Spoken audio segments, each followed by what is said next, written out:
में मुख्य वक्ता के हिसाब से बुलाया गया प्रशांत सिंह जी, मध्य प्रदेश में जो एडवोकेट जनरल हैं, और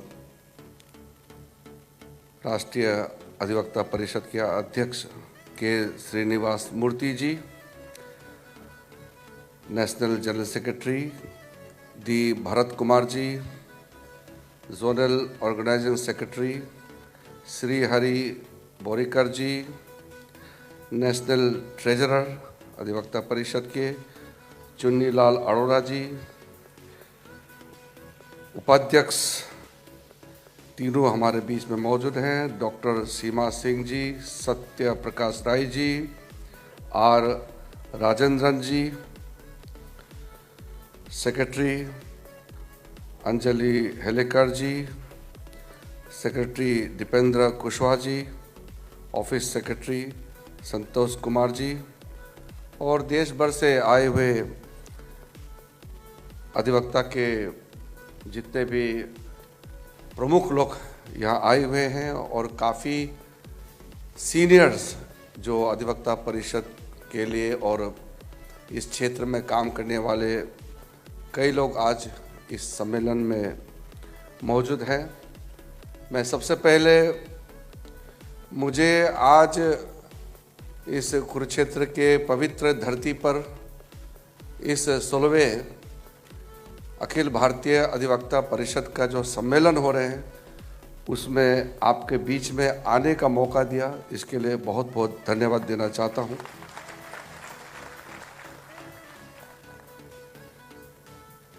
वैसे तो मैं बहुत ज़्यादा कुछ सोच के नहीं आया हूं, क्योंकि मेरा बहुत ज़्यादा सोचने का आदत नहीं है।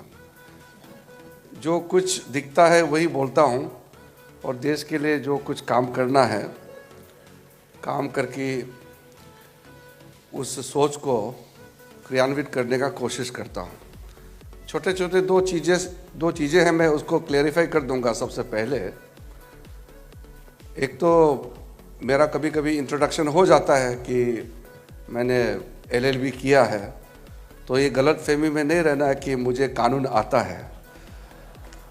LLB ज़रूर किया मैंने, लेकिन उस दृष्टि से मैंने कभी LLB नहीं किया कि कभी मैं कोर्ट में जाके प्रैक्टिस करूँगा। तो उस समय एक मन में आया कि मुझे LLB का डिग्री हासिल करना है, और हासिल करते वक्त कुछ कानूनी ज्ञान आ जाए तो वो वैसे ही मेरे लिए बोनस है। दूसरा तो कभी कभी जिक्र होता है कि मैं बहुत यूथफुल, बहुत यंग है, यंग डायनामिक बोलता है।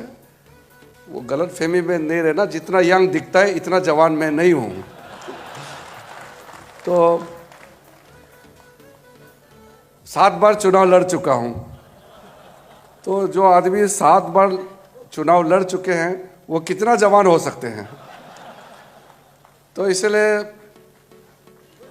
जो विद्वान लोग आपके बीच में आते हैं और विद्वान लोगों से सुनना, वो फायदामंद होते हैं।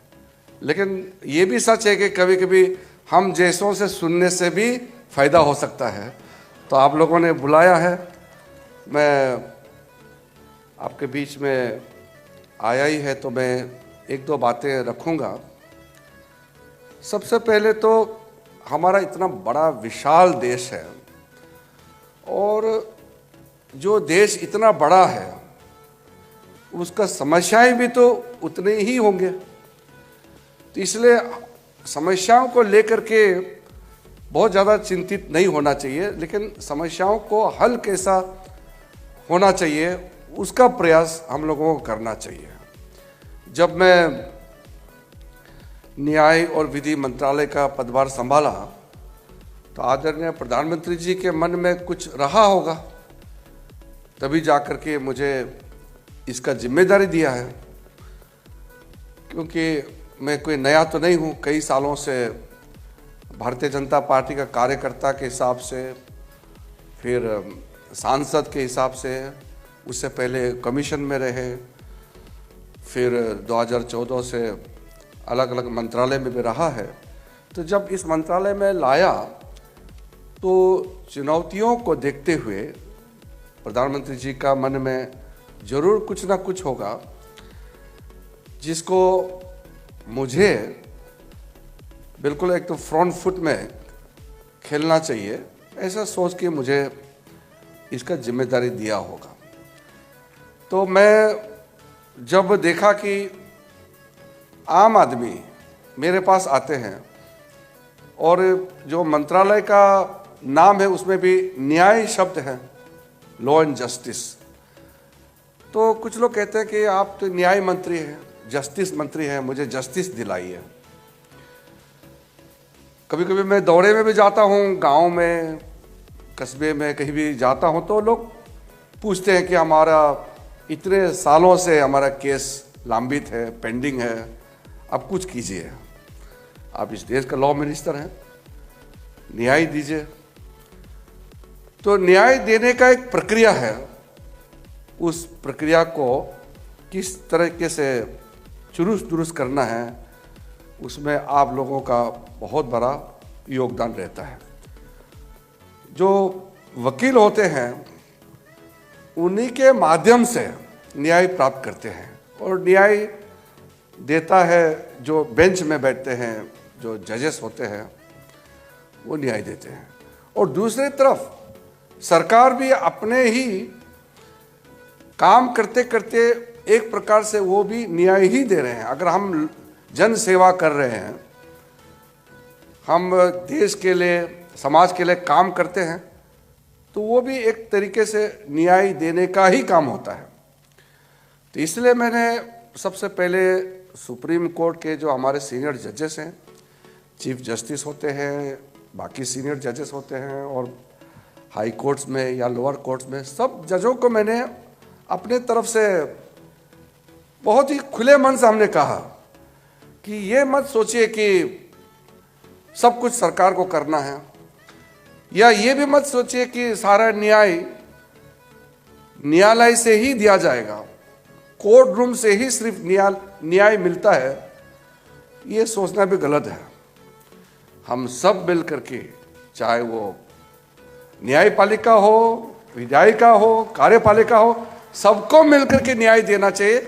चाहे पार्लियामेंट के अंदर में बैठे हो, कार्यालय में हो, या कोर्ट रूम हो, या आप जमीनी लेवल में जा करके, लोगों के दरवाजे में जा करके न्याय देने का काम करें।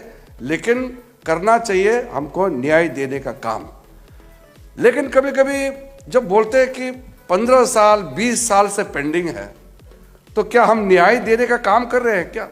अगर किसी कोर्ट में केसेस सालों सालों तक पेंडिंग है और जजेस के पास टाइम नहीं है, या किसी वकील ने उसको उस तरीके से पेश नहीं किया, डेट लेते रहते हैं। कभी कभी तो जज भी डेट दे देते हैं, 1 डेट, 2 डेट, 3 महीने, साल भर। कभी कभी वकील भी डेट मांगते हैं कि इतने दिन के बाद मुझे फिर से मौका दीजिए। तो उस तरीके से जो लोग न्याय देने का जिम्मेदारी लेके बैठे हैं, उन्हीं के माध्यम से न्याय नहीं देने का काम भी होता है। तो इसलिए अगर सबको इस बात को मान ले कि हम किसी भी तरह कुछ भी करें, मगर जल्दी से जल्दी न्याय देना चाहिए, अगर ये सब ठान ले, तो ये लगभग 4 करोड़ 90 लाख का आसपास जो पेंडिंग है इस देश में इस वक्त, वो हम लोग कम कर सकते हैं या आधा कर सकते हैं। लेकिन हम ही अगर सिस्टम में उलझे रहेंगे, फिर तो न्याय देना बहुत कठिन होगा, और समय पर न्याय नहीं मिलेगा तो फिर फायदा नहीं है। मेरे पास कई ऐसे लोग आए कि उसके बाप दादा के समय का केस है, लेकिन अभी तक उसका कोई सेटलमेंट नहीं हुआ। एक तरीके से समाज का सोचने का जो तरीका है, या हमारा सोच जो प्रकट होते हैं, उसमें भी थोड़ा सा चिंता करना चाहिए। मैं सारा वकीलों को एक दृष्टि से देखता हूँ, लेकिन दुख की बात यह है कि कभी कभी सुप्रीम कोर्ट में कुछ वकील ऐसे होते हैं, उनका तुरंत डेट लग जाता है, और कुछ वकील ऐसा है कि वो कहते हैं कि आप मेरे पास केस लेके आइए, मैं आपको केस जितवा दूंगा। वरना तो आप सोचिए कि कुछ वकील एक अपेयरेंस में 30 लाख 40 लाख चार्ज करते हैं और कुछ वकील को काम ही नहीं मिलते हैं। ऐसा क्यों? कानून तो सबने पढ़ा है, वही संविधान, वही एक्ट सबने पढ़ा है, वही धारा, वही सेक्शन सबने पढ़ा है। कुछ लोगों का थोड़ा तरीके से केस रखने का टैलेंट होता है, उसका इनबिल्ट क्वालिटी होते हैं, मगर प्रावधान तो सबको उसी तरीके से रखना है। लेकिन कुछ लोग ऐसा होते हैं कि बड़े बड़े केस उसी के पास आते हैं और वो बैठे बैठे करोड़ों का कमाई करते हैं। कोविड के समय में तो जब वर्चुअल हो रहे थे, वीडियो कॉन्फ्रेंसिंग के माध्यम से केस चल रहे थे, तो वो टाइम ही नहीं है। लोग, कुछ वकील तो ऐसे थे कि यहां भी एक कंप्यूटर लगा के रखा है, यहां में भी एक बेंच में आप हियरिंग कर रहे हैं, यहां भी हियरिंग कर रहे हैं, उधर भी हियरिंग करते हैं। कभी कभी जजों को गुस्सा आता था कि भाई आप मेरे कोर्ट में हियरिंग कर रहे हैं, आप पैरेलली साथ साथ आप दूसरे कोर्ट में भी पेश हो रहे हैं, क्योंकि एक ही रूम में पूरा व्यवस्था बनाया हुआ है। तो ये किस लिए होता है? ठीक है, अच्छा वकील है, लोग जाना चाहिए, लेकिन इसलिए उसके पास जाए क्योंकि न्याय वही दिला सकता है, क्योंकि उसका पहुंच है और वही फिक्सिंग करा सकते हैं, तो फिर ये बहुत दुख की बात है। तो इसलिए मैं तो ये मानता हूं कि जो बड़े वकील होते हैं वो भी ये कोशिश करें कि छोटे छोटे जो जूनियर हैं, नए नए वकालत कर रहे हैं, उनको उभरने का मौका दे। पूरा कब्जा करके मत बैठिए, केस बांटिए, लोगों को सिखाइए, उसको भी उठने दीजिए।